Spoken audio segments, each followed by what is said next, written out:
பரலோகத்தின் பிதாவே, சர்வ வல்லமை உள்ள எங்கள் அன்பின் ஆண்டவரே, இந்த காலை முதல் ஆராதனைக்காக நன்றியோடு துதிக்கிறோம்.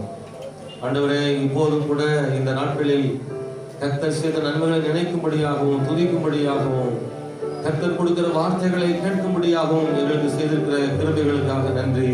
கர்த்தருடைய ஆலயத்துக்கு போவோம் என்று அவர்கள் எனக்கு சொன்ன போது நான் மனமகிழ்ச்சியாக இருந்தேன் என்று எழுதப்பட்டது. நாங்கள் நன்றி சொல்கிறோம் கர்த்தாவே. இந்த நாளில் கூட எல்லா கர்த்தருடைய பிள்ளைகளையும் விசுவாசிகள் கொண்டு வாங்க, சேர்ந்து நாங்கள் உயர்த்தணும் ஆண்டவரே, சேர்ந்து உடைய நாமத்தை மகிமைப்படுத்தணும் ஆண்டவரே. உங்க நாம மாத்திரம் மகிமைப்படுவதாக சகல விதமான துதி கன மகிமை எல்லாம் செலுத்துகிறோம். பாடல்களை ஆசீர்வதியும், தேவ செய்தி ஆசீர்வதியும் ஆண்டவரே. மற்றும் இருக்கிற அத்தனை பகுதிகளை காணிக்கை வேலை, அறிவிப்பு பகுதிகள் ஆண்டவரே, பிறந்த நாளுக்காக திருமணங்கள் ஜெபிக்கிற நேரங்கள் எல்லாவற்றையும் ஆசீர்வதிப்பீராக. இயேசு நாமத்தில் ஜெபிக்கிற நல்ல பிதாவே, ஆமென். நாம் வந்து சில பாடலை பாடி நல்ல கைகளை தட்டி உற்சாகமாக நாம் கர்த்தரை மகிமைப்படுத்துவோமா. உங்களுக்கு எல்லாருக்கும் அந்த கையில் ஒரு பேப்பர் கொடுத்திருப்பாங்க. கிருபை எம்மை சூழ்ந்து கொள்ளும் கிருபை, கர்த்தரில் மகிழ்வோம், களி கூர்ந்திடுவோம், அடைந்தோம் கிருபை. கர்த்தரில் மகிழ்வோம், களி கூர்ந்திடுவோம், அடைந்தோம் கிருபை. கிருபை எம்மை சூழ்ந்து கொள்ளும் கிருபை.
பாக்கியமாக நினைக்கிறோம் ஆண்டவரே. அப்பா வீட்டுக்கு இந்த காலையில வர்றது போல எங்க அப்பா வீட்டுக்கு வந்திருக்கிறோம், எங்க தகப்பன் வீட்டுக்கு வந்திருக்கிறோம், உங்க சமூகத்தை தேடி வந்திருக்கிறோம். உங்க சமூகத்தான் எங்களுக்கு ஆறுதல், உங்க சமூகம் நாம் பலன். எல்லாராலும் கைவிடப்படும் போது உங்க சமூகம் எங்களை தூக்கி நிறுத்துகிறாரு. நாங்க தள்ளாடும் போது எங்களை கண்ணை தாங்கி பிடிக்கிறேன் ஆண்டவரே. காலையில் எத்தனை முறை எழுதி போனாலும், எத்தனையோ முறை உங்களுக்கு புரியமில்லாத காரியங்களை செய்த போதிலும் எங்களை மன்னித்து மறுபடியும் உங்க பக்கத்துல சேர்த்து கொண்டீரேன். தூரமாய் போன எங்களை மறுபடியும் அணைத்துக் கொண்டீரேன். நன்றி ஆண்டவரே. ஹல்லேலூயா. உம்முடைய மேலான கிருபைகளுக்காக நன்றியோடு நாங்கள் துதிக்கிறோம் தேவனே. எல்லாரும் சொல்லி கர்த்தரை ஆராதிப்போமாக. நன்றியோடு நாங்கள் துதிக்கிறோம் தேவனே. எங்கள் பரம தகப்பனே உமக்கு ஸ்தோத்திரம் ஆண்டவரே. ஹல்லேலூயா, ஹல்லேலூயா, ஹல்லேலூயா, ஹல்லேலூயா. தேவனுடைய விலையேறப்பெற்ற கிருபைகளுக்காக நன்றி ஆண்டவரே. ஹல்லேலூயா, ஹல்லேலூயா, ஹல்லேலூயா. நன்றியோடு நாங்கள் துதிக்கிறோம் ஆண்டவரே. உம்மை ஸ்தோத்திரிக்கிறோம் ஆண்டவரே. ஹல்லேலூயா, ஹல்லேலூயா, ஹல்லேலூயா. நன்றி செலுத்துகிறோம் ஆண்டவரே. உம்மை துதிக்கிறோம். ஹல்லேலூயா. மகிமையின் தேவனே உம்மை துதிக்கிறோம் ஆண்டவரே. பரிசுத்த ஆவியானவரே உம்மை துதிக்கிறோம். ஹல்லேலூயா. உம்மை துதிக்கிறோம். கர்த்தர் நல்லவராய் இருக்கிறபடியால் உம்மை துதிக்கிறோம். இயேசுவின் நாமத்தினால் உம்மை துதிக்கிறோம் ஆண்டவரே. சர்வ வல்லமை உள்ள தேவனாகிய கர்த்தாவே உம்மை ஸ்தோத்திரிக்கிறோம் ஆண்டவரே. ஆண்டவரே உம்மை துதிக்கிறோம் அப்பா. ஸ்தோத்திரம் ஆண்டவரே. ஹல்லேலூயா. Yes lord. ஆண்டவரே உம்முடைய கிருபை கிருபை கிருபை கிருபை கிருபை கிருபை. ஹல்லேலூயா. நன்றியோடு நாங்கள் ஸ்தோத்திரிக்கிறோம் ஆண்டவரே. சேனைகளின் கர்த்தாவே நீர் பரிசுத்தராய் இருக்கிறபடியால் உம்மை துதிக்கிறோம் ஆண்டவரே. ஹல்லேலூயா, ஹல்லேலூயா, ஹல்லேலூயா, ஹல்லேலூயா. ஓ ஜீசஸ். ஆண்டவரே கிருபை. தேவன் நமக்கு செய்த எல்லா நன்மைகளையும் ஒரு முறை கூட நினைக்கிற ஆண்டவரே. பிதாவே இந்த காலவேளைக்காக நன்றி.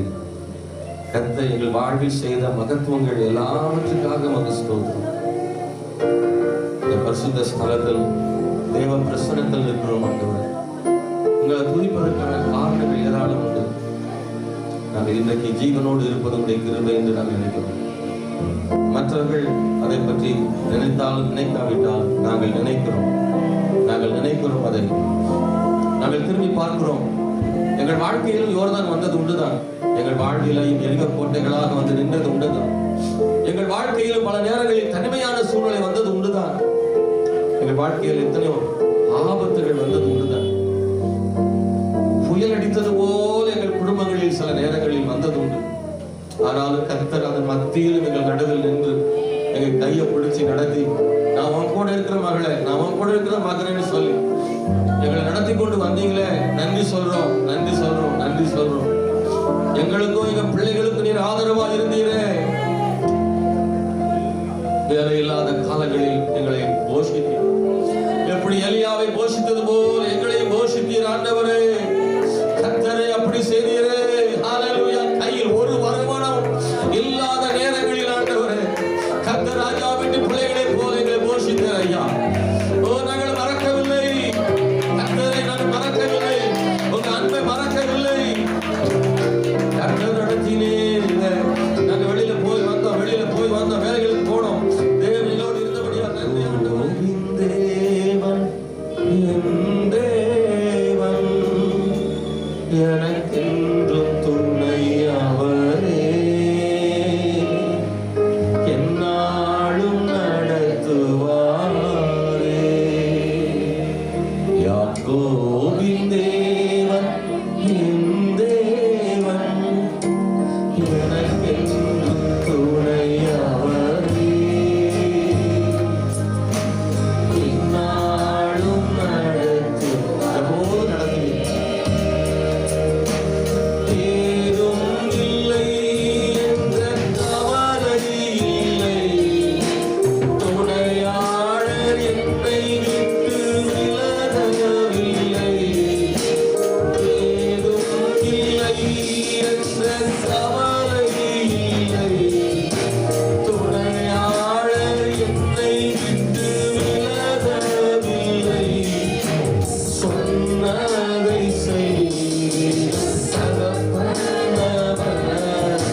என்னாலும் நடத்துவார். நான் அறிக்கைகிறேன், நான் அவரை நம்புகிறேன், என் நம்பிக்கையை நான் வெளிப்படுத்துகிறேன். அவரே என் நம்பிக்கை.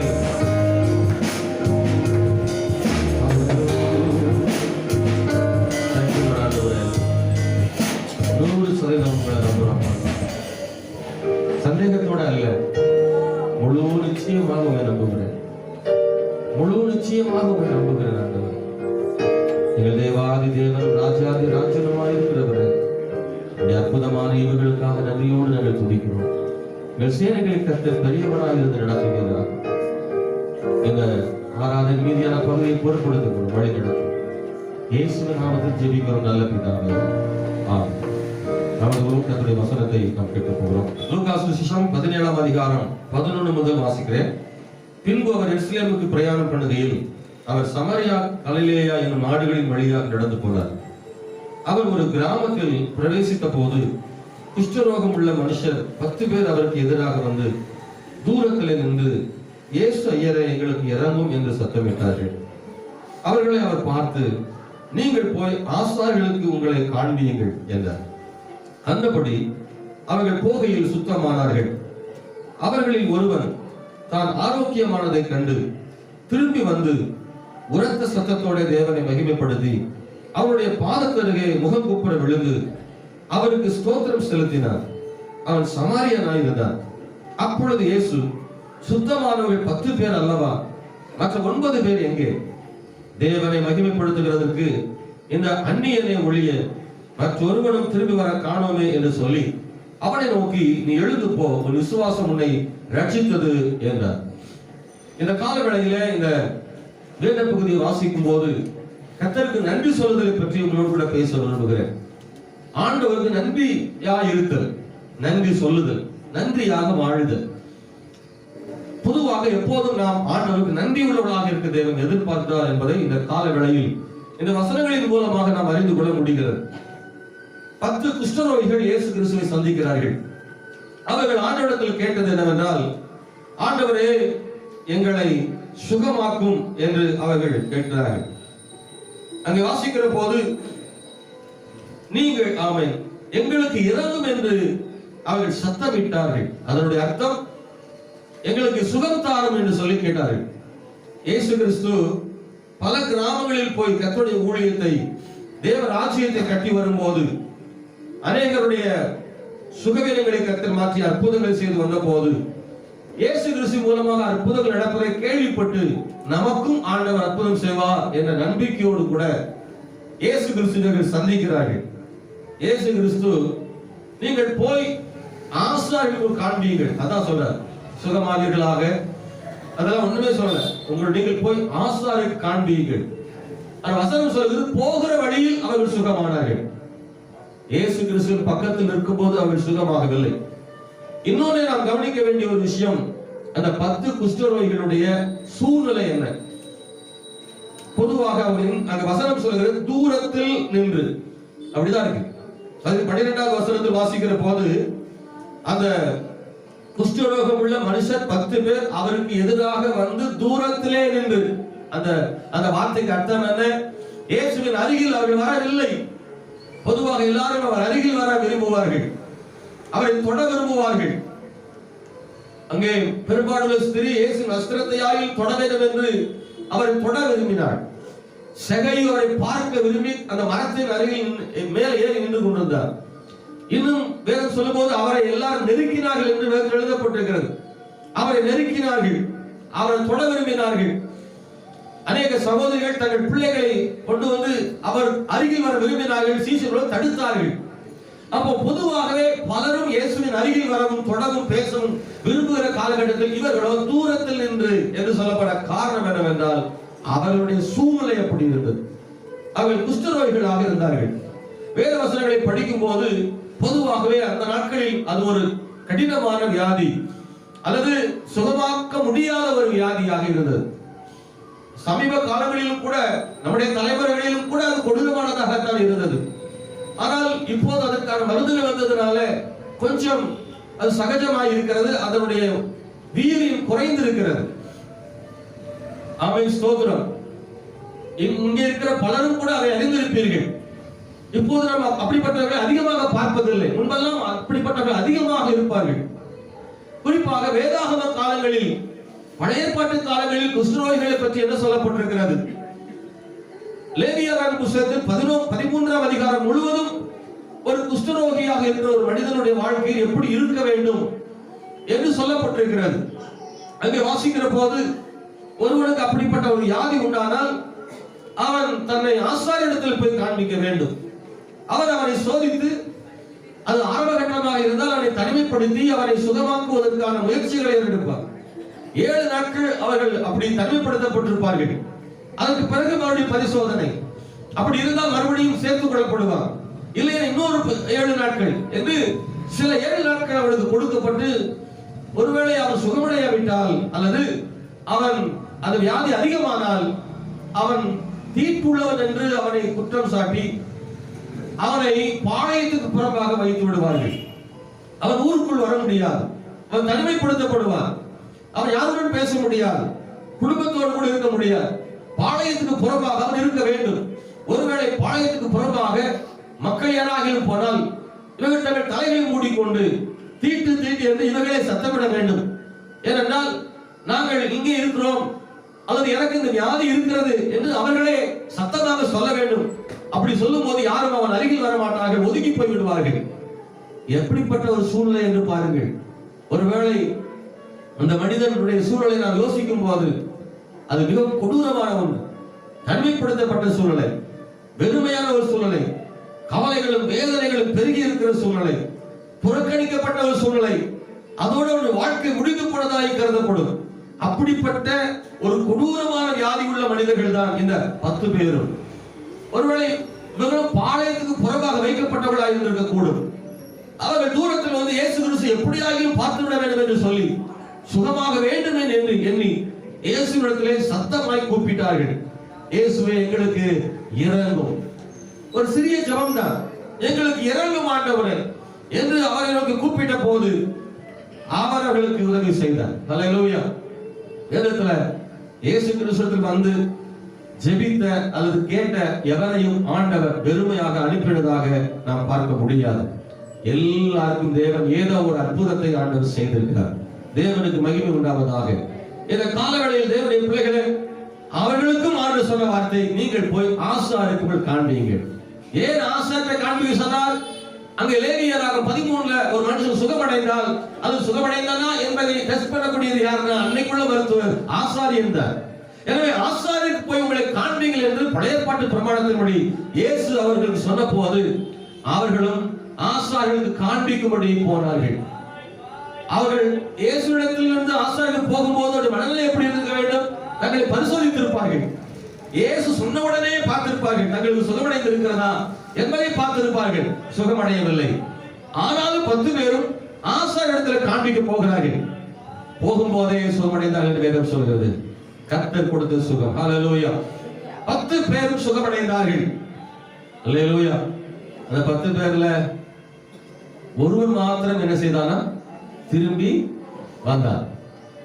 ஆனா ஆண்டவர் பாரபட்சம் பார்க்காம 10 பேருக்கும் தேவன் சுகம் கொடுத்தார். ஹல்லேலூயா. இதுல 10 பேரும் ரொம்ப சிறந்தவங்களான்னு நமக்கு தெரியாது. அந்த 10 பேருடைய குணங்கள் எப்படி, அவருடைய மனநிலை எப்படி யாருக்கும் தெரியாது. ஆனா இயேசு கிறிஸ்துவோ அத்தனை பேருக்கும் ஆண்டவர் சுகம் கொடுத்தார். எல்லாரும் போனாங்க, ஆசாரியர்கிட்ட காண்பிச்சிருப்பாங்க. ஆசாரியர் அவரை சோதித்து பார்த்து விட்டு முழு சுகம் அடைந்திருக்கிறீர்கள். நான் நினைக்கிறேன் ஆசாரியர் பரிசோதித்தவர்களில் இவர்களை போல வேற யாரும் இருக்க மாட்டாங்க. ஏனென்றால் இவர்களுக்கு கிடைத்த சுகம் தெய்வீகமான ஒரு சுகம், கிறிஸ்துவின் சுகமாக்குதல். அப்படியானால் கொஞ்சம் கூட அந்த வியாதியினுடைய அறிகுறிகளே இல்லாத வகையில் முழுவதுமாக சுகமடைந்திருப்பார்கள். ஆசாரியன் ஆச்சரியப்பட்டு அவர்களை வீட்டுக்கு அனுப்பிவிட்டார். இனி நீங்கள் பாளையத்துக்கு புறம் இருக்க வேண்டிய அல்ல, உங்கள் வீடுகளுக்கு நீங்கள் போய்விடலாம் என்று சொன்னார். இப்பொழுது சுகமடைந்த உடனே 10 பேரும் தங்கள் வீடுகளுக்கு புறப்பட்டு போகிறார்கள். அதில் ஒருவன் மாத்திரம் எண்ணி பார்க்கிறான், நான் பாளையத்திலிருந்து வீட்டுக்கு போவேன் என்று எனக்கு நம்பிக்கை இல்லாது இருந்தது. ஆனா இது எனக்கு கிடைத்த ஒரு பெரிய நம்பிக்கை. இதற்கு காரணம் யார் என்றால் அந்த இயேசுதானே என்று எண்ணி வீட்டுக்கு போகாமல் அவன் இயேசுவிடத்தில் வருகிறான். பொதுவாக எல்லாருக்கும் மனதிலே தோன்றிய எண்ணமெல்லாம், என்ன பாளையத்துக்கு போறப்ப கொண்டு போய் விட்ட என் குடும்பத்தை நான் என்ன செய்யணும்? பார்க்கணும். என் பிள்ளைகளை பார்க்கணும், என் மனைவியை பார்க்கணும். அவங்ககிட்ட எல்லாம் போய் என் கையையும் காலையும் காண்பிக்க வேண்டும். எனக்கு சுகம் கிடைத்திருக்கிறது என்று சொல்ல வேண்டும். நான் சுகமாக இருக்கிறேன் என்பதை எல்லாரும் பார்க்க வேண்டும் என்ற அந்த ஆசை அவர்களுக்கு. ஆனால் ஒருவனுக்கு மாத்திரம் மனதில் வேறு விதமாக எண்ணம் தோன்றினது. என்ன அப்படின்னா, எனக்கு சுகம் கொடுத்தாரே ஒருத்தர், அவரை போய் நாம் பார்க்கணும்ன்ற எண்ணம். ஒரு கையை வைத்து தலையில் சொல்றீங்களா? ரொம்ப ஆச்சரியமா இருக்கா? சுகம் பெற்றது எல்லாமே ஒரே விதமாகத்தான். 10 பேரும் தான் சுகம் பெற்றார்கள். 10 பேருக்கும் இயேசு கிறிஸ்து தான் சுகம் கொடுத்தார். ஆனா 10 பேர்களில் 9 பேர் வேற, ஒருவன் வேற. அந்த ஒருவன் தனி சிறப்பு வாய்ந்தவனாக இருந்தான். 9 பேரை போல இவனும் இருந்திருக்க கூடும். ஆனால் நான் 9 பேரை போல இருப்பதில்லை. நான் தனி மனிதனாக, அல்லது மற்றவர்களைப் போல அல்லாமல் நான் தனி சிறப்பு வாய்ந்தவனாக, வேறுபட்ட மனிதனாக நான் காணப்பட வேண்டும் என்று அவன் மனதுக்குள் நினைத்தார். எல்லாரும் ஒன்றை சிந்திக்கும் போது இவன் மட்டும் வேற மாதிரி சிந்திக்க முடியுமானால், இன்னைக்கும் நீங்கள் நானும் அந்த ஒருவனை போல நாங்கள் வேறு விதமாக நாம் சிந்திக்கிறவா இருக்க வேண்டும். அவன் நான் பெற்றுக்கொண்ட சுகத்தை பார்க்காமல் எனக்கு சுகம் கொடுத்தவரை நான் பார்க்க விரும்புகிறேன் என்று ஒருவன் நினைத்தான் அல்லவா? அதுதான் அங்கே ஒரு வேறுபட்ட ஜீவியமா இருக்கு. மற்ற 9 பேர் மாதிரி இவனுக்கும் மனசுல தோணி இருக்கும்ல, அவனுக்கும் அந்த ஈர்ப்பு உண்டாயிருக்குமே, அவனுக்குள்ளே ஒரு ஆசை உண்டாயிருக்குமே. நானும் என் வீட்டை பார்க்கணும், என் மனைவி பிள்ளைகளை பார்க்கணும், எங்க குடும்பத்தாரை பார்க்க வேண்டும். அப்படித்தானே இவனும் ஆர்டினரி மனுஷன் தானே, மற்றவர்களை போலதானே இவனும். இவனுடைய வாழ்க்கையில் உலகத்தின் தாக்கங்கள் இருந்திருக்க கூடும். மற்றவர்களுக்கு ஏற்படக்கூடிய சோதனையும் அந்த எண்ணங்களும் உலக பிரகாரமான மனநிலைகளும் இவனுக்கும் இருந்திருக்க வேண்டும். ஆனால் எல்லாவற்றையும் தாண்டி அவனுக்குள்ளே ஒரு நம்பிக்கை இருந்துச்சு. இன்னைக்கு நம்முடைய வாழ்க்கையிலும் கூட எல்லா மனுஷரை போலவும் நமக்குள்ளேயும் சாதாரணமான மனித தன்மைகள் நமக்குள்ள இருந்தாலும், எல்லா மனுஷரை போலவும் பலவீனம் நமக்குள்ள இருந்தாலும், எல்லா மனுஷரை போலவும் சிந்தனைகள் நமக்குள்ள இருந்தாலும், நாம் மற்றவர்களை விட வேறுபட்ட ஒரு வாழ்க்கை நமக்கு கட்டாயம் தேவை. அல்லேலூயா.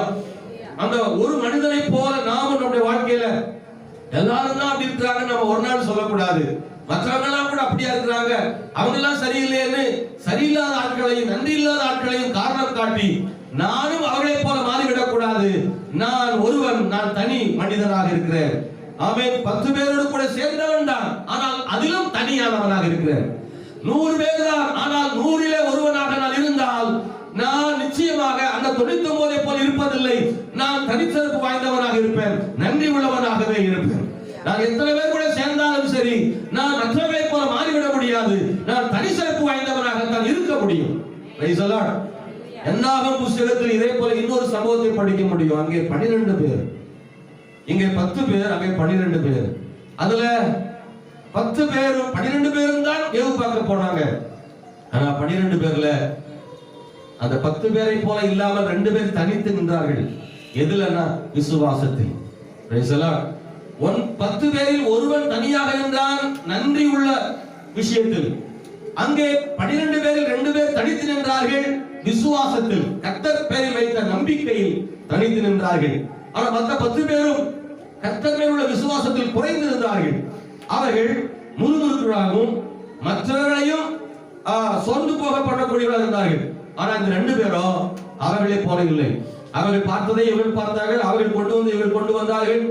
அவர்களை போலத்தான் இவர்கள் ஒரு கோத்திரத்தில் இருக்கிறார்கள். ஆனால் அவர்களை போல இல்லாமல் இந்த 2 பேரும் தனி சிறப்பு வாய்ந்தவர்களாக இருந்தார்கள். கர்த்தர் சொல்றார், யோசுவா வேற ஆவி உடையவன். எல்லாரும் ஒரு ஆவி உடையவர்களாக இருக்கிறாங்க, இவன் வேற ஆவி உடையவனாக இருக்கிறான். அல்லேலூயா. எங்கேயும் எல்லா இடங்களையும் நம்ம ஒரு வித்தியாசமா உள்ள ஆளா என்ன செய்யணும்? கட்டாயம் இருக்கணும். அல்லேலூயா. இந்த உலகம் சொல்லும், ஊரோட ஒத்து போ, ஊரோட சேர்ந்து வாழு, எல்லாரும் செய்யும், உனக்கு மட்டும் என்ன அப்படின்னு உலகம் கேட்கும். நிச்சயமா ஒரு இடத்துல எங்க போய் நின்னாலும் சரி அப்படிதான் சொல்லுவான். ஆனா நிச்சயமா நம்முடைய தனித்தன்மை ஒருபோதும் இழந்துடக்கூடாது. விசுவாசி, கர்த்தருடைய பிள்ளை அப்படின்ற அந்த இடத்தை, அந்த தகுதியை ஒரு நாள் நம்ம இழந்துடவே கூடாது. அதை நம்ம கடைசி வரை காப்பாற்றணும். நான் பாட்டு பாட மாதிரி என் சுவாசம் முடியும் வரை உண்மையை நான் ஆராதிப்பேன் என்று. அல்லேலூயா. ஆமா, நம்ம இருக்கிற இடத்துல ஒருவேளை ஏதோ ஒரு ஃபங்க்ஷன் அல்லது ஏதோ ஒரு கொண்டாடக்கூடிய சூழ்நிலை, ஒரு ஆயுத பூஜை ஏதோ ஒண்ணு நடக்குது, அப்பதான் நமக்கு என்ன வரும்னா நெருக்கடிகள் அதிகமாக வரும். நம்முடைய குடும்பங்களில் ஏதாவது நடைபெறக்கூடிய நிகழ்ச்சிகள், ஒரு திருமணம், ஒரு துக்க வீடு அல்லது வேற ஏதோ ஃபங்க்ஷன், எல்லாரும் சேர்ந்து இருக்கும் போது, எல்லா சொந்த பந்தம் எல்லாம் சேர்ந்து வரும்போது நம்ம குடும்பத்துக்குள்ளேயே ஒரு காரியம் நடக்கும்போது அப்பதான் நம்ம சொந்தக்காரன் பூரா நம்மளை என்ன செய்வாங்க, எல்லாரும் செய்யறாங்க, உனக்கு மட்டும் என்ன அப்படின்னு. நான் பல இடங்களில் பார்க்கும்போது சில விசுவாசிகள் அங்கே கொஞ்சம் என்ன செய்வாங்க, தள்ளி நிற்பாங்க, அந்த குடும்பத்தை சார்ந்தவங்க. அப்போ மற்ற எல்லாரும் வந்து பேசுவாங்க, எல்லாரும் அங்கே நிற்கிறாங்க, உனக்கு மட்டும் இங்க வேலை, எல்லாரோட சேர்ந்து செய், நீயும் ஒருத்தன் தானே அப்படின்னு கேட்பாங்க. இவர் சொல்லுவாங்க, இல்லை நான் செய்யக்கூடாது, நான் ஆண்டவரை ஏற்றுக்கிட்டேன், ஞானஸ்தானம் எடுத்திருக்கிறேன், கர்த்தருடைய பிள்ளை அப்படின்னு சொல்லி பார்ப்பாரு, ஃபோர்ஸ் பண்ணுவாங்க. ஆனால் சிலர் அதில் உறுதியாக நிற்பாங்க, சிலர் கொஞ்சம் மாறிடுவாங்க, விட்டு கொடுத்து போயிடுவாங்க. நாம் இந்த உலகத்தில் எல்லா விஷயத்திலும் விட்டு கொடுத்து போக வேண்டியதுதான். நாம் எதிர்த்து நிற்கிறவர்களா இருக்கக்கூடாதுதான். எல்லாரையும் அன்பு கூற வேண்டியதுதான். எல்லாருக்கூடயும் நம்ம போக வேண்டியதுதான். ஆனால் அதே நேரத்தில் நம்ம ஆண்டவரை விட்டு நம்மளை பிரிக்கிற விஷயத்துல ஒரு நாள் விட்டு கொடுத்து போகவே கூடாது. நம்மை தேவனை விட்டு பிரிக்கிற காரியங்கள் அல்லது தேவனுக்கு பிரியமில்லாத காரியங்களில் செய்யப்படுகிற இடத்தில் நான் தனித்து நின்றுதான் ஆக வேண்டும். கிறிஸ்துவுக்காக வாழ்ந்துதான் ஆக வேண்டும். விசுவாசத்தை மாத்திரம் விட்டு கொடுக்க முடியாது, சத்தியத்தை மாத்திரம் விட்டு கொடுக்க முடியாது. பணம் காசு பொருளை கூட விட்டு கொடுத்துடலாம், ஆனா சத்தியத்தை மாத்திரம் விட்டு கொடுக்க முடியாது. கிறிஸ்துவுக்காக நிற்கணும் எதா இருந்தாலும். அல்லேலூயா. வைராக்கியம் பாராட்டுகிற விசுவாசம். எந்த விஷயத்திலும் சரி வைராக்கியம் பாராட்டுங்க. பொது இடத்துல வரும்போது நான் கர்த்தருடைய பிள்ளைன்றதை நம்ம காமிக்கணும். சில விஷயத்துல நம்ம அவங்கள மாதிரி மாறிட்டோம்னா அவங்களுக்கு நம்ம வித்தியாசம் இல்லாம போயிடும். அதவே வச்சு பயன்படுத்துவாங்க.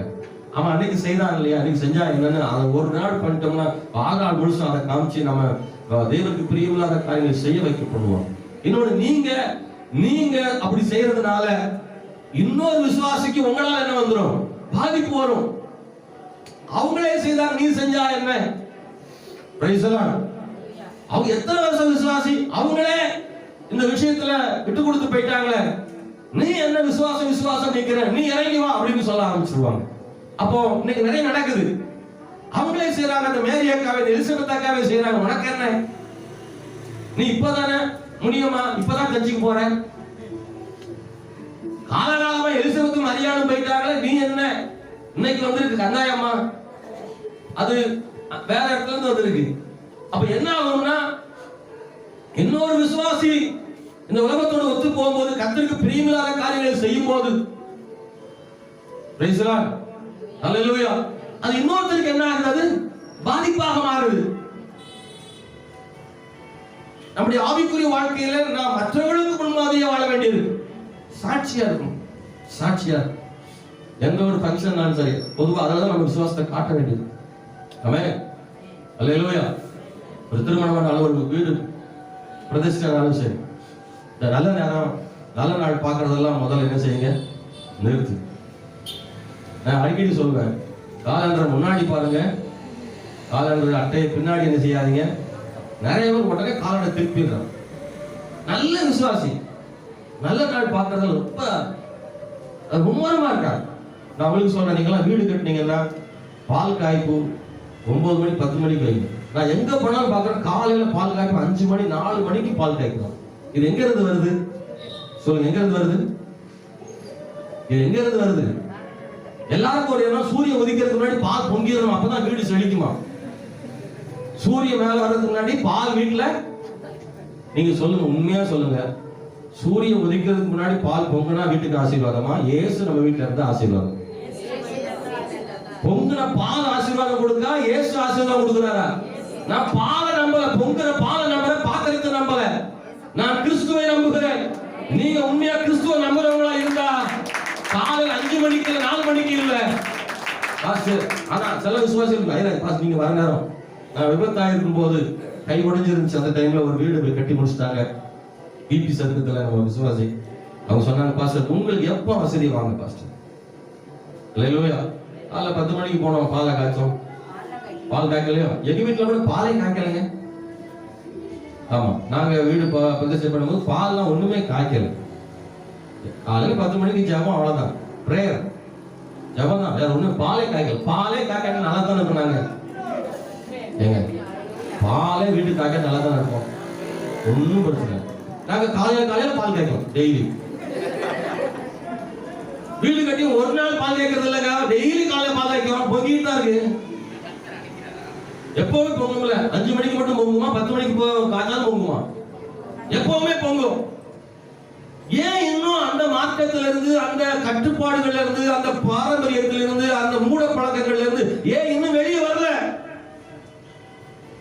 நிறைய இந்த உலகத்துல இருந்து நம்ம ஆண்டுகள் வந்திருந்தாலும் நம்ம வாழ்க்கையில் இன்னும் சில விஷயம் பின்னி கிடக்கிறது. நல்ல கவனிச்சுக்கோங்க. அப்போ நாம் தேவனை விட இந்த உலகத்துக்கும் உலகத்தின் பாரம்பரியங்களுக்கும் நாம் இடமளிக்கும் போது தேவன் நம்மை ஆசீர்வதிப்பதில்லை, அல்லது அது நமக்கு ஆசீர்வாதமா இருப்பதில்லை. நீ புரிஞ்சுக்கணும்.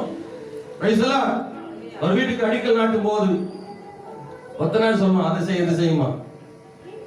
நமக்கு அப்பதான் சொன்னாங்க, சார் எங்களுக்கு பிரச்சனை, நான் ஜோம் பண்ணேன், அவனுக்கு ஒண்ணுமே ஆகாது, ஒரு கோழியை காவு கொடுக்கணும்.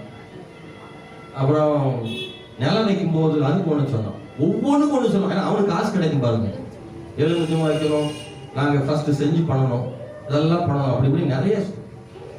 ஒண்ணுமே இல்லை, உனக்கு வேணுமா காசு, ஆள் 100 ரூபா தந்துடுறேன். ஆனா இங்க நம்ம இடத்துக்குள்ள எதுவுமே வரக்கூடாது.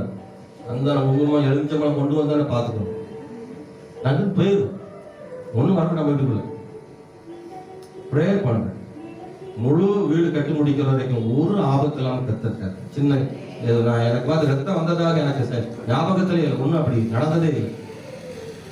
நாம் தேவனுக்கு முக்கியத்துவம் கொடுக்கறத கத்த பார்க்கிறேன். சனிக்கிழமை யாராவது தான் ஒரு கோழியை போட்டு புதைக்கிறாங்க, நான் அதை தான் பார்த்தேன். சனிக்கிழமை யார் இறந்தாங்கன்னா அவங்கள சும்மா புதைக்க கூடாது, கூட ஒரு உயிரோடு கோழி அப்படியே போட்டு புதைக்க. பாவம், கசாப்பு வச்சு கூட சாப்பிடலாம், அதை போய் உள்ள உயிரோட புதைச்சி நம்பிக்கையப்பா ரோட்ல கொண்டு போனா தண்ணி தெருவில் ஊத்துறது. ஏன்னா அந்த ராத்திரி வருமா தண்ணி குடிச்சிட்டு அப்படியே போயிடணும். நம்ம ஓட்ட வந்து கேக்கு தாகமா இருக்கு, கொஞ்சம் விட்டாங்க தண்ணி கொடுக்காது. ஐயோ ஐயோ, கழுகு கழுகு போடுறது, அவ பொறுக்கிக்கிட்டே வருவாங்களா, அப்படி இடிஞ்சிரும் போயிடுவாங்க. ஏன் பகல வரமாட்டாங்க? ஏங்க இன்னும் அவன் சொல்றான், நீ ஏன் கேட்டுட்டு இருக்க? அவன் எவ்வளவு சொல்லி வச்சுட்டான்.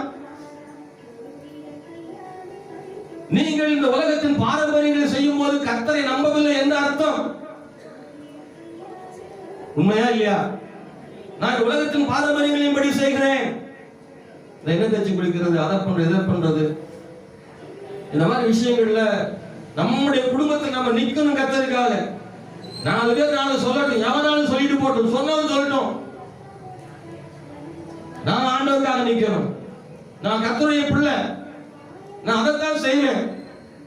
இப்படிப்பட்ட ஒரு வைராக்கியத்தை விசுவாசிகள் முதல்ல கொண்டு வாருங்கள். ஒரு நிச்சயம் வச்சாலும் சரி, ஒரு கல்யாணம் வச்சாலும் சரி, ஒண்ணு 7 வை, இல்ல 9 வை, இல்ல 6 வை தட்டு. கவுண்டிங் நம்பர் நான் நம்பல, மணி நேரத்தையும் நம்பல, நாளையும் நான் நம்பல, நான் தட்டு எண்ணிக்கையும் நம்பல. சில இடத்துல பாத்தீங்கன்னா இப்போ ஒரு வீட்டுல போயிருந்தா அவங்க வீட்டுல வந்து 6 தட்டு இருக்கு, பழங்கள் வச்சிருக்காங்க. கடைசியில ஒரு தட்டு இல்ல, தெருவா அதிகம் இருக்கு.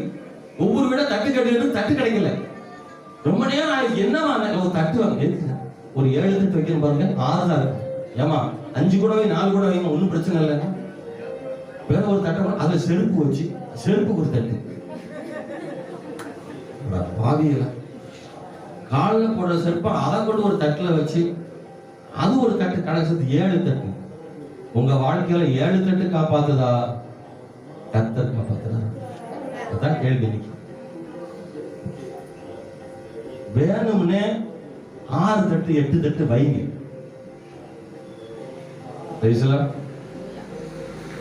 நான் நினைக்கிறேன் பெருமாள் என் பிள்ளைங்களுக்குலாம் கல்யாணம் வந்துச்சுன்னா சனிக்கிழமை வைக்கலாம்னு பார்க்கேன்.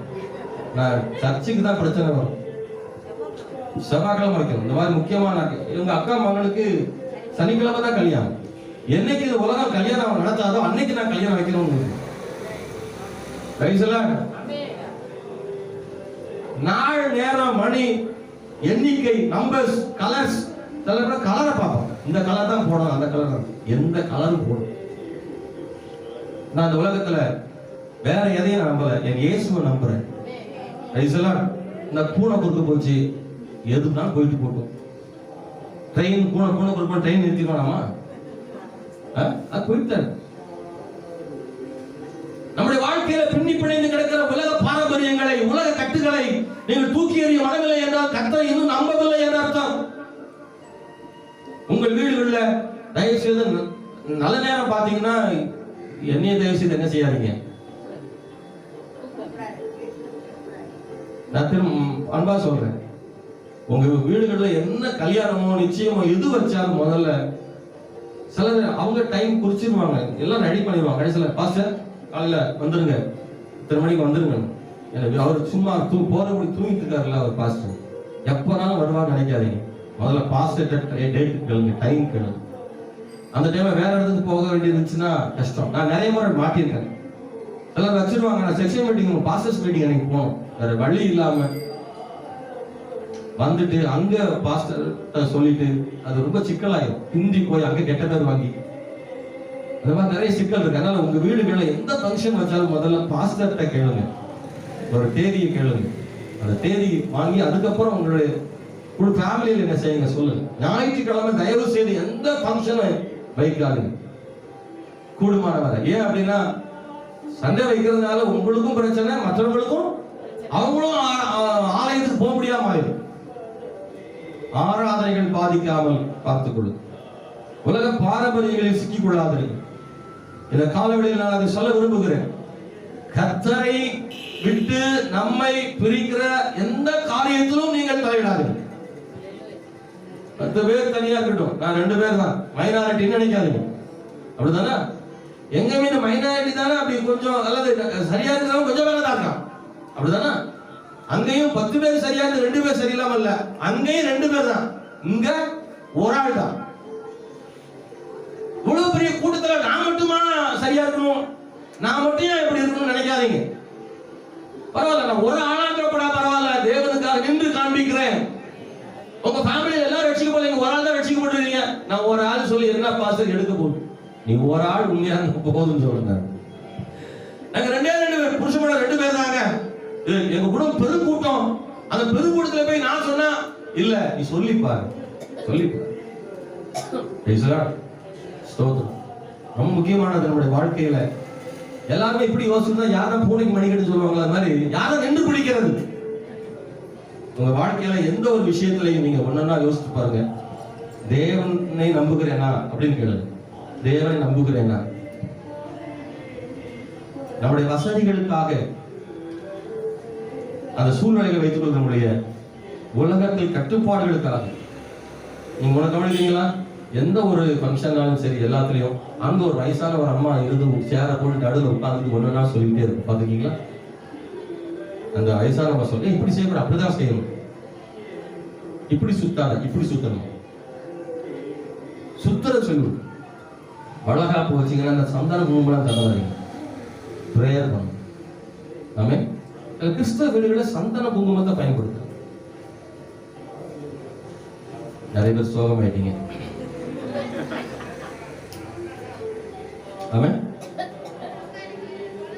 சில கிறிஸ்தவ வீடுகளுக்கு போறேன், கிறிஸ்டியன் தான், சந்தன ஒரு கும்பால ஒரு இதுல அதுக்குன்னே ஒரு கும்பா வச்சிருக்கா. பாத்தீங்களா? சந்தன கும்பா. கும்பா தான் அது, சந்தன கிண்ணமோ கும்பமோ, அதுல குங்குமம்.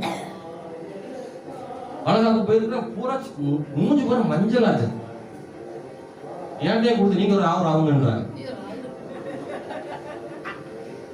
சந்தனத்தையும் உண்மையர். அப்ப என்ன நடக்குது இன்னைக்கு? இன்னும் நீ வெளியே வரலையே, அங்க இருந்து வெளியே என்ன செய்யல, வரல, அதுக்குள்ளதான் இருக்க. நம்ம ஜெபத்தை நம்புறோமா, ஆண்டவர் நம்புறோமா? வந்தவங்க எல்லாம் ஆமே, நீங்க ஒரு பிரேயர் பண்ணீங்கன்னா அது போல ஒண்ணு வருமா? சந்தனம் அது செஞ்சிருமா? நீ செய்யற ஜெபத்தை அந்த சந்தனம் செய்யுமா? அதான் கேள்வி, என்னுடைய கேள்வி. வரவங்க பூரா பிரேயர் பண்ணுங்க அந்த பிள்ளைக்காக, நல்ல முறையில பிரசவம் ஆகட்டும், தாயும் செய்யும் சோமா இருக்கட்டும்.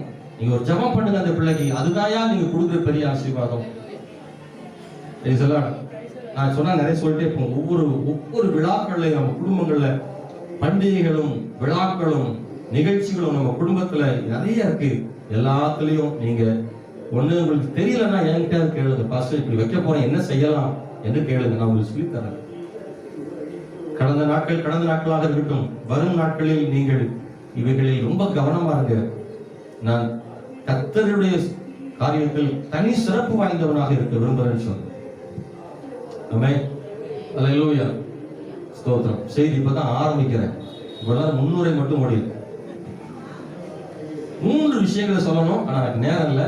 நான் ஜெபிக்க விரும்புறேன். அந்த 3 தலைப்பு மட்டும் சொல்லிடுறேன். தேவனுக்கு நன்றி சொல்றதுக்கு மறக்காதீங்க. 1, எந்த சூழலானாலும் நன்றி சொல்ல மறந்துடாதீங்க. 2, சில நேரம் நன்றி சொல்லும் போது நமக்கு கஷ்டமா கூட இருக்கும். நன்றி சொல்லுதல் என்பது வலியும் வேதனை நிறைந்ததாக இருக்கும். நன்றி சொல்ல இயலாம ஒரு சூழல் இருக்கும். ஆனா அந்த இயலாமையிலும் நன்றி சொல்லும் போது கர்த்தர் அற்புதங்களை செய்வார். பவுலும் சீலாவும் வலியோடு தான் நன்றி சொன்னார்கள். அவ்வளவு எளிதல்ல நன்றி சொல்றது. வராது, கஷ்டத்திலே சொல்லணுமா? பாடுகளை நன்றி சொல்ல முடியுமா? பவுலும் சீலாவும் துதித்தார்கள் சிறைக்குள் இருந்து. அந்த துதி சிறையின் கதவுகளை உடைத்து வெளியே கொண்டு வந்தது. 3வது என்ன அப்படின்னா, நன்றி செலுத்துதல் என்பது ஒரு நாள் அல்ல, அது வாழ்வின் முறையாக மாறும். வாழ்க்கை முறையாக அது மாறும். தயவு செய்து சொல்றேன், ஒரு நாள் ஒரு நேரம் என் வாழ்வில் அற்புதம் செய்தாரே அந்த நாள் மட்டும் இல்ல, எப்போதும் அது நம்முடைய வாழ்க்கை பின்னி பிணைந்தா இருக்க வேண்டும். இல்ல ஸ்தோத்திரம். சிலரெல்லாம் அது சில வாழ்க்கையில பழக்கம் வச்சிருப்பாங்க. உட்காரும் போது இயேசுவே ரட்சி அப்படி உட்காருவாங்க. சொல்லும்போது இயேசுவே அப்படிமா, அது எங்க போனாலும் வந்துடும். அது நம்ம வாழ்க்கையில கிடக்கு, ஊறிடுச்சு, ரத்தத்துல ஊறிட்டு எப்பவுமே நன்றி அப்பா, ஸ்தோத்திரம் ஆண்டவரே, நன்றி ஆண்டவரே, இது உள்ளத்திலிருந்து வரணும். வாழ்வோடு பின்னி பிணைந்தது. நன்றி செலுத்தும் நாள்னு ஒரு தனி நாள் வச்சிருக்கிறோம், ஸ்தோத்திரிக்கிற நாள். இந்த சண்டே நம்ம அப்படிதான் வச்சு, இன்னைக்கு இந்த வாரம் கிடையாது சண்டே, இந்த இன்னைக்கு மாலையில நன்றி செலுத்தும் நாள் வச்சிருக்கோம். துதி ஆராதனை மட்டும்தான், பாட்டு பாடி ஆராதனை பண்ண போறோம். தேவன் நன்றி சொல்ல போறோம். சாயங்காலம் எல்லாரும் வாங்க, 6:30 மணிக்கு. இன்னைக்கு இந்த வருஷம் முழுசும் தேவன் செய்ததுக்கு நன்றி செலுத்தினார். 1 மணி நேரம் தொடர்ந்து பாடி ஆராதிக்க போற கர்த்தரை. நல்லா இருக்கும், எல்லாரும் வாங்க. ஆனா அது மட்டும் அல்ல, வருஷத்துக்கு ஒரு முறையோ மாதத்துக்கு ஒரு முறையோ எப்போதும் சொல்றது இல்ல, எப்போதும் கர்த்தரை துதித்தது, எந்த சூழ்நிலையிலும் துதித்தது. துதி நம்முடைய வாழ்க்கையோடு பின்னி பிணைந்து கிடக்கட்டும்.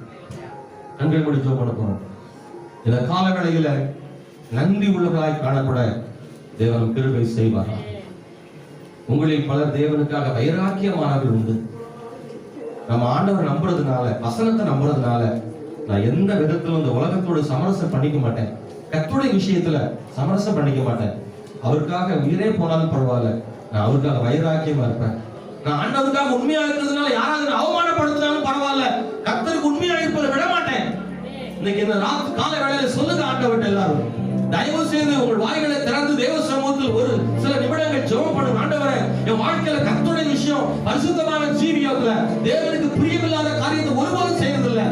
யார் என்னவோ சொல்லிட்டு போட்டோம், அதை பத்தி கவலை இல்ல, நான் ஆண்டவருடைய காரியத்துல உண்மையாக இருப்பேன்.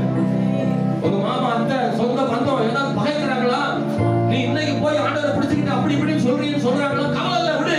ஆனா நீ உண்மையா இருந்தா நாளைக்கு அவங்க பக்கத்துல முழங்கால் போடுவாங்க பாரு, அப்ப தெரியும் உனக்கு. ஹalleluya. நீ விட்டு கொடுத்தீங்கன்னா கடைசி வரைக்கும் அவங்க பக்கத்துல வர முடியாது.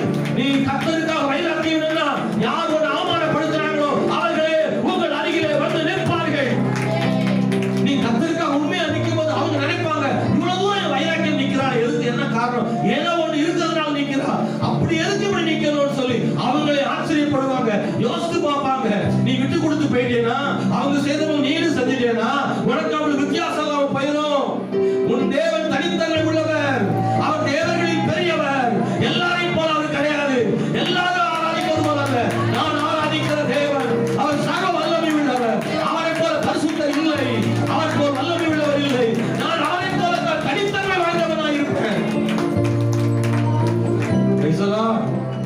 நம்ம ஆண்டவர் எவ்வளவு தனி சிறப்பு வாய்ந்தவர் அல்லவா.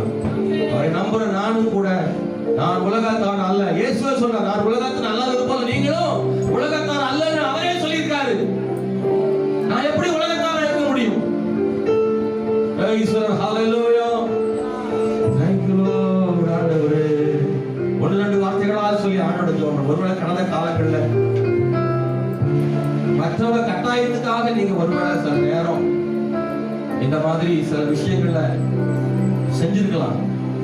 உங்களுக்கு விருப்பம் இல்ல, ஆனா யாரும் சொன்னாங்க, வேற வழி இல்ல, மற்றவங்களுக்காகத்தான் செய்யற மாதிரி ஆயிப்போச்சு. ஆனா ஆண்டவர் என்ன மன்னிக்கட்டும், இனி நான் அப்படி இருக்க மாட்டேன்னு சொல்லி ஆண்டவரை ஒப்பு கொடுத்து, ஆண்டவரே இனி நான் அப்படி இருக்க மாட்டேன்ப்பா, அவங்க சொன்னாங்க இவங்க சொன்னாங்கன்றதுக்காக நான் செய்துட்டேன், என்னை மன்னிச்சிருந்தேன்னு சொல்லி ஒரே ஒரு வார்த்தை ஆண்டோடு சொல்றீங்களா? மன்னிச்சுங்கப்பா. கர்த்தருடைய பிள்ளையே, ஆண்டவருக்கு பிரியமில்லாத காரியத்தை நாம் செய்யறதுனால நமக்கு தான் நம்ம நஷ்டத்தை ஏற்படுத்திக்கிறோம். கர்த்தருக்கு பிரியமில்லாத ஒரு காரியத்தை செய்யறதுனால நமக்கு தானே நஷ்டத்தை ஏற்படுத்திக்கிறோம். அது ஒரு பாதிக்கு, நம்ம குடும்பத்தை பாதிக்குது. ஆண்டவருக்கு பிரியமில்லாத காரியம் செய்யறதுனால நம்முடைய குடும்பம் பாதிக்குது. தயவு செய்து அப்படி வேண்டாம். கர்த்தருக்கு நன்றி உள்ளவங்களா இருங்க. கர்த்தருக்கு நன்றி உள்ளவங்களா இருங்க. வைராக்கியமா இருங்க. ஆண்டவருக்கு 9 பேர் வரலையே, 9 பேர் அப்படி இருக்கிறாங்களே, இல்ல நீங்க ஒரு ஆளா இருந்தாலும் பரவாயில்ல, உண்மையா இருங்க. விரைவில் கர்த்தர் உங்களை பாராட்டுவார், உங்களை மகிமைப்படுத்துவார். ஸ்தோத்திரம். ஹல்லேலூயா.